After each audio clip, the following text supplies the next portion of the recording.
So Alan, you've been chucked in at the deep end.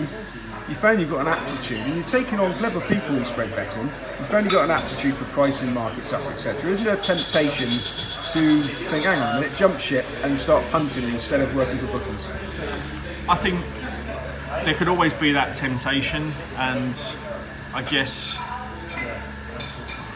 you're seeing far more now, I guess, with the rise of social media. You're seeing what people are doing with their personal life, especially from in the game, good and bad, and you'll notice a lot of those people are now professionals and they're making a game of it. I think I'm a confident person, but I don't think I was confident enough to say that I would be able to sustain punting on my own and make a living of it. And the people that do, I've got tremendous respect for. I know a few people that do it.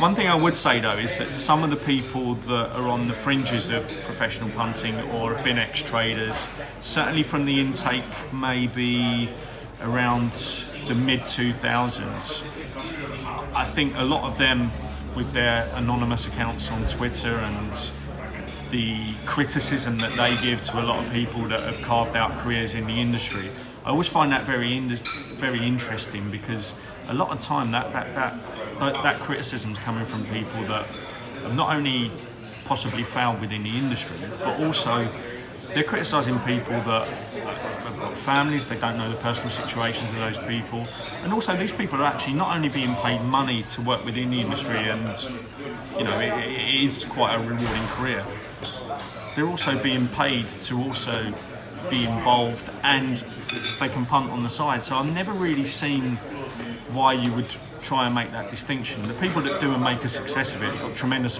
respect for. The people in the middle who try and have it both ways, I've never quite understood, because I think you can earn a very good career from this game and also keep your eye in punting wise as well. And I don't think you'd ever need to make that distinction, especially if you've got a family. And I wouldn't be one to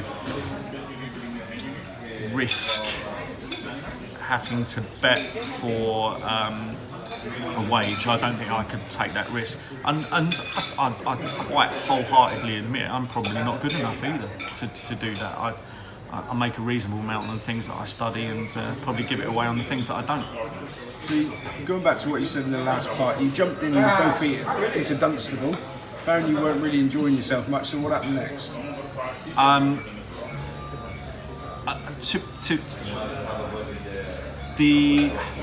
What happened next was I fell out with my line manager at the time, who I subsequently made it up with and then worked for again, and we had absolutely no issue. But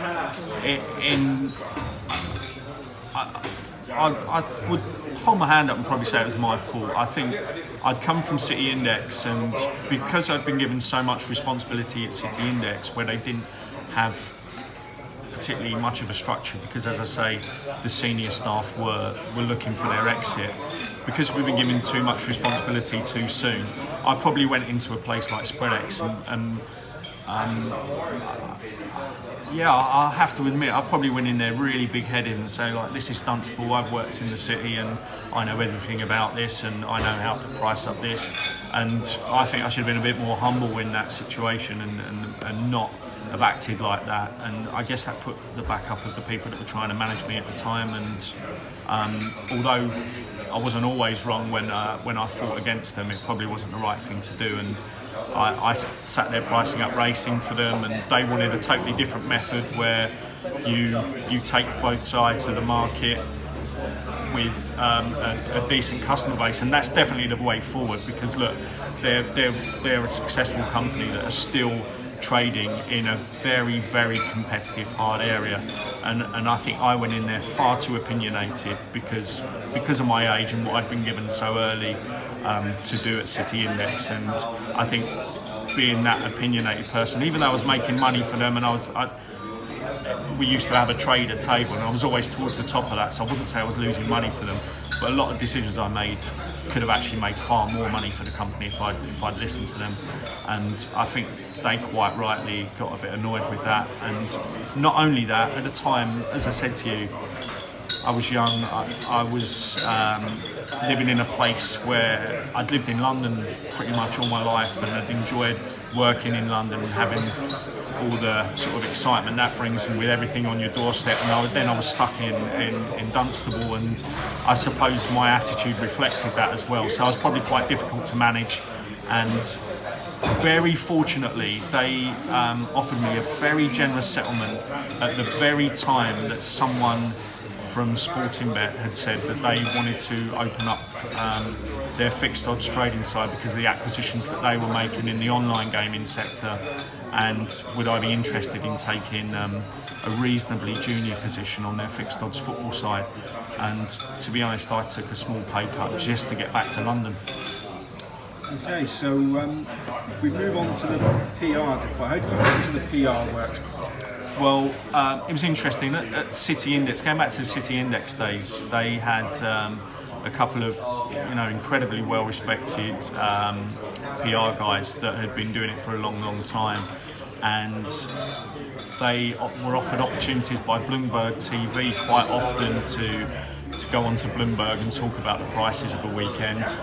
And I think there was one particular Friday where our PR guy just couldn't make it, and Bloomberg were pretty desperate, and they were only round the corner from City Index offices, and the shout went up in the office, can anyone go round and talk about this weekend's football and our prices in place of our PR guy? And I think, being sort of pretty overconfident and willing to try my hand at anything, I think I put my hand up pretty quickly and said, I'll go round there, I'll do it. And I think I was dressed reasonably smartly that day, and went round there, and they put a bit of makeup on you, or a lot of makeup in my case, and they said, right, we're going to talk about this weekend spread betting, and here are the prices. And I think that was quite a good environment to be in, because you do give opinionated views, and you can talk about the prices based on opinion, and you're not sitting there talking about the way that they're coming in to trade a position. You're talking about the form of the match and the form of the team and your opinions on the way sides are playing. And I've got to say, I much preferred that to sitting there working out prices, and any other opportunity that arose during that year, I always stuck my hand up and said that I'll go and talk about it. Although I think I did one Bloomberg interview once where I got Burnley and Barnsley totally confused, and did about 10 minutes on Burnley being Barnsley or Barnsley being Burnley, and if social media was around then, I would have been absolutely slaughtered, and every single clip, quite rightly, would have been shared and saying, this bloke has not got a clue. So again, I think I put it down to City Index being such a good, learning ground for me because of that responsibility that was just given. You just wouldn't get it these days, you really wouldn't. So when I got to Spreadex, I kept the contacts from Bloomberg and carried on being Spreadex's face. Whenever I wasn't trading, I went and gave interviews for Spreadex on their behalf on Bloomberg, and got a lot better at remembering which team was which, and really enjoyed that. And I'd always had that in the back of my mind, that was something very enjoyable. And when I got to Sportingbet, I was on their football desk, and there was a great bunch of characters working there.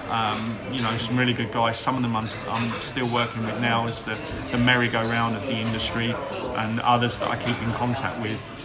And at Sportingbet, a very similar thing happened actually. I think the PR guy that they had wasn't particularly well, but a reasonably long-term illness, and thankfully it's something that he recovered from. But they were thrust into a situation where they didn't have anyone to do their PR, and I put my hand up to do it. And eventually the marketing team approached the trading director and said that they wanted to take me on full-time as the PR person, as this person wasn't going to return to work.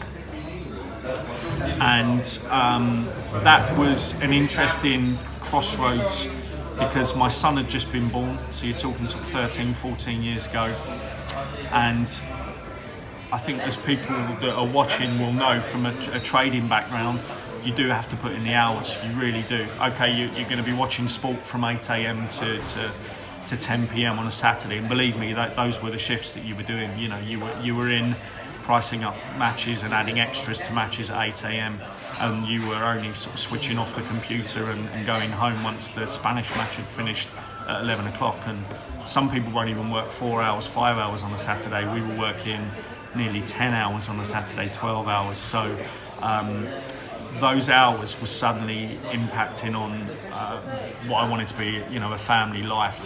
And I was given the immediate, I wouldn't say get out because it was, it was a great offer. The immediate switch to be able to go into the PR side for Sportingbet and take a 9 to 5 role, pretty much a 9 to 5 role, Monday to Friday within their offices, and on a wage that was significantly more than I was earning in trading. So it was an absolute no-brainer for me, and I threw myself into that wholeheartedly. So now you're head man for the PR at Betway. Now, looking outside, the PR man's got a pretty nice job, wining and dining clients, schmoozing up to people. Is it such a lavish lifestyle? What is the reality in the day in the life of a bookie's PR? I think it's obvious I'm going to say no, it's not all about that. I think anyone that's worked in a firm and has been close to any of the PR people that you work with, they do sometimes get a bad reputation within the company. Most of it's just a bit of ribbing and the fact that yes, you are out and about a lot of the time, and some of that does involve entertainment. It's not all about that at all. I mean, if I'll give you an example, Cheltenham week, I'm probably coming into the office just down the road here, and I'm leaving the office and everyone's saying enjoy yourself at Cheltenham, you'll have a great time, and really you're actually thinking this is my hardest week of work that I will undertake in the course of the whole year. And the first time an alcoholic drink will touch my lips on the Tuesday, Wednesday, Thursday and Friday is probably way after 6 p.m. at night, and I've probably got to the track at 7 o'clock in the morning. Don't get me wrong, I'm not moaning about my job in any particular way, but I think there's a lot of misinformation about what the PR guys get up to and how hard the job is. I wouldn't swap it, but it's not all champagne and wining and dining. It really is a role that you can work as hard or as easily as you want to and make of it what you will. But I would say the vast majority of my counterparts are working extremely hard, and we're some of the first lot of people that are in a press room at a racetrack of a weekend, and some of the last to leave. Okay, right, you are the person they look to when things go horribly wrong. So what is the biggest disaster you've had to be the face of and try and defuse for a bookmaker? I think there have been a few down the years from the various firms that I've worked for. I remember one of the fixed odds firms that I was a PR person, spokesman for, was my second PR job, which was Blue Square, and I think they had a maximum payout that they'd gone publicly with the amount that the person had won, but then actually reduced the amount based on the maximum payout that the person was paid. And obviously if you manage it from a PR point of view, you would have checked that amount first of all, but I think our customer services had inadvertently told the customer they'd won X amount, when if we checked our rules, they'd won Y, and the person quite rightly went at the races and made quite a thing of it, as I think most people would. And I remember having to defend that on at the races, and sometimes in the PR role you will be trying to defend something that I wouldn't say is indefensible, but it's very hard to explain why it's happened. I don't think any firm has ever tried to pull the wool over eyes in terms of rule book and things like that, but this was probably the situation where you didn't follow the rule book and had to say that the punter deserved the money.